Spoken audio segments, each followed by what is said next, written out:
வணக்கம் நேயர்களே. சாக்கு மூட்டையில் கட்டப்பட்டு வாஷிங் மிஷினுக்குள் உயிரற்ற நிலையில் காணப்பட்ட 3 வயது சிறுவனின் உடல். அதற்கு காரணம் யார், என்ன நடந்தது, விரிவாக பார்ப்போம் இந்த செய்தி வாயிலாக.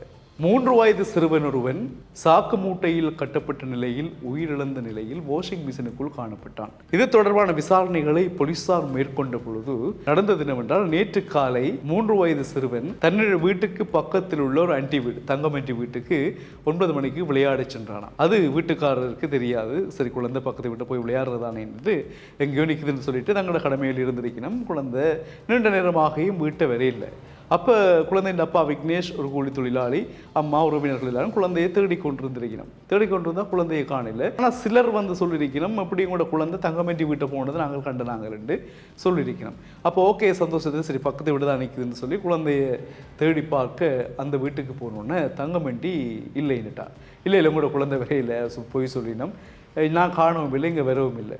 இல்லை சில பேர் சொல்லி நம்ம ஒரு வடிவ பாருங்க, நாங்கள் உங்களுக்கு வந்து பார்க்குறோம்ல, இல்லை நீங்கள் இங்கே அவங்களுக்கெல்லாம் வர தேவையில்லை, இங்கே வரவும் இல்லை, நாங்கள் காட்டவும் மாட்டோம், உங்களுக்கு இங்கே அனுமதி இல்லை, நீங்கள் போங்க, உங்களோட விட்டு போங்கன்னு சொல்லி கொஞ்சம் வித்தியாசமான கதைகளாக கதைச்சிருக்கிறா. அந்த கதைகளில் வந்து பிறகு சந்தேகம் வந்திருக்கு. இது பிறகு சந்தேகம் வந்த உடனே சரி ஓகேன்னு போட்டு சில அறிவுறுத்தல் அனுப்பிட்டு சரி போலீஸில் போய் சொல்லுவோம்னுட்டு போலீஸ்லேயே போய் சொல்லியிருக்கிறோம். இப்படி எங்களோட குழந்தைய காணையில் சிலர் வந்து பக்கத்து வீட்டு அண்டி வீட்டை போனதாக கண்டிருக்கிறோம். ஆனால் அவள் வந்து இல்லை என்றா, உள்ளுக்கு போய் பார்க்கவும் விடுறா இல்லை, தானும் பார்க்குறா இல்லை, ஒரு ஹெல்ப் போட்டு பண்ண சொன்னோன்னே போலீஸ்காரர்கள் தாய் தந்தையை அழைத்து கொண்டு குறித்த வீட்டுக்கு வந்து கேட்டை தட்டி அவள் கூப்பிட்டோன்னா அவள் கொஞ்சம் டென்ஷன் ஆக விளக்கிட்டா. போலீஸார் கொண்டோன்னு எதிர்பார்க்கல இப்படி நடக்கும்னு டென்ஷன் ஆகி உள்ளுக்கு வந்து வாங்கன்னு சொன்னோன்னே போலீஸார் தேடி பார்த்து குழந்தையை பார்த்துட்டு திடீரென்று பார்த்தா வாஷிங் மிஷினுக்குள்ளே ஒரு சாக்கு மூட்டை ஒன்று காணப்பட்டிருக்கு. அந்த சாக்கு மூட்டையை திறந்து பார்த்த பொழுது தான் அவட்டு பார்த்தபோது 3 வயது குழந்தை உயிரிழந்த நிலையில் காணப்பட்டது. பெற்றோருக்கு எப்படி இருக்கும்? மிகவும் என்ன சொல்வது, மிக கடினமான ஒரு மனநிலையில் எல்லாம் பதறி போய் நிற்கணும். அப்போ போலீசார்ட்டாங்க அந்த பெண்ணை அழைத்து கொண்டு தங்கமணியை அழைத்து கொண்டு வாகனத்தில் ஏற்றி கொண்டு விசாரணைக்காக கொண்டு சென்றார்கள். போலீஸ் நிலையம் கொண்டு போய் விசாரித்ததில் அந்த அவர் கொடுத்த வாக்கு மூலம் மேலும் அதிர்ச்சியை போலீசாருக்கும் எல்லோருக்கும் கொடுத்தது. என்னவென்றால், அந்த தங்கமணியினுடைய மகன் சில மாதங்களுக்கு முன்பு ஒரு விபத்தில் உயிரிழந்தானாம். அதனால் மனமுடைந்து ஒரு மன அழுத்தத்தில் தங்கமேட்டி வாழ்ந்து வந்ததாக சொல்லப்படுகிறது. அந்த நேரத்தில் குறித்த 3 வயது சிறு குழந்தை இருக்கிறார்களே, அந்த குழந்தையும் தாய் தந்தையர்கள் பக்கத்து வீட்டில் மகிழ்ச்சியாக சிரித்து விளையாடி சந்தோஷமாக இருக்கின்ற பொழுதெல்லாம் இவருக்கு அது ஒரு பெரிய ப்ரெஷர். எனக்கு மகன் இல்லை, நீங்கள் உங்களோட பிள்ளையோடு சிரித்து விளையாடுறீங்களா, அதான் இதான்னு சொல்லி வாக்கு அந்த பிரச்சனை மனசில் இருந்திருக்கு. அது மட்டும் இல்லாமல் ஏற்கனவே சில பிரச்சனைகளால் 2 குடும்பத்துக்கும் வாக்குவாதம் இருந்திருக்குது. அப்படி இருக்கக்குள்ள சந்தர்ப்பத்தை பார்த்து கொண்டிருந்த தங்கமேட்டி கணக்காக நேற்று 9 மணிக்கு அந்த குழந்தை வாண்ட வீட்டை போக அதை சாக்காக பயன்படுத்தி அந்த குழந்தையின் கழுத்தை நெரித்து இறக்க செய்து சாக்கு மூட்டைகளை வச்சு கட்டி வாஷிங் மிஷினுக்கு வச்சுட்டான். ஒரு மனம் வர வேண்டும் இல்லையா? அந்த பச்சிளம் குழந்தையை கழுத்தை பிடிப்பதற்கு ஒரு மனம் வர வேண்டும் இல்லையா? அந்த குழந்தை என்ன பாவம் செய்தது? குழந்தையும் தெய்வமும் குணத்தால் ஒன்று என்று சொல்வார்கள் இல்லையா? அந்த குழந்தை அப்படி செய்து விட்டு வாஷிங் மிஷினுக்குள்ளே வச்சுட்டா.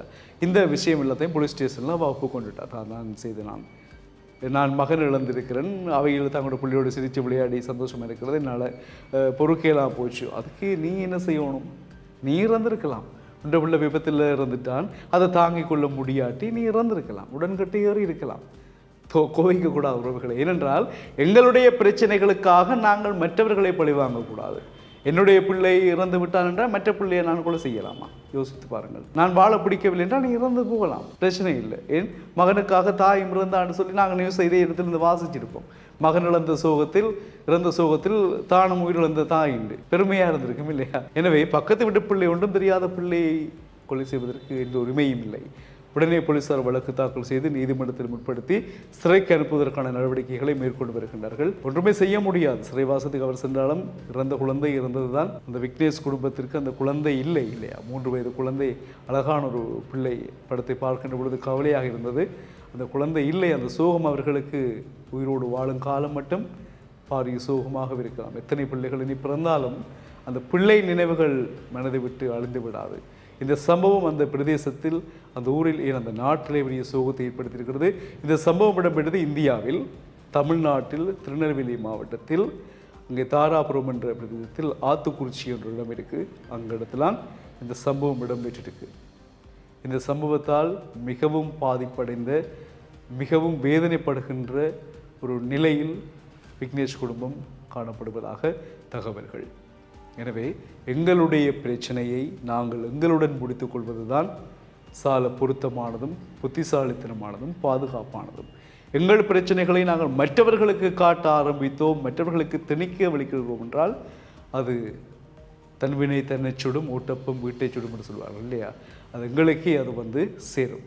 எனவே இந்த கொடிய பாவத்தை, கொடியொரு மிருகத்தை விட மோசமான செயலில் ஈடுபட்ட அந்த மனித மிருகத்திற்கு தகுந்த தண்டனை கிடைக்க வேண்டும் என்று நான் ஆசைப்படுகிறேன். உங்கள் கருத்துக்களையும் பதிவிடுங்கள் உறவுகளை. மீண்டும் சந்திக்கலாம். வணக்கம்.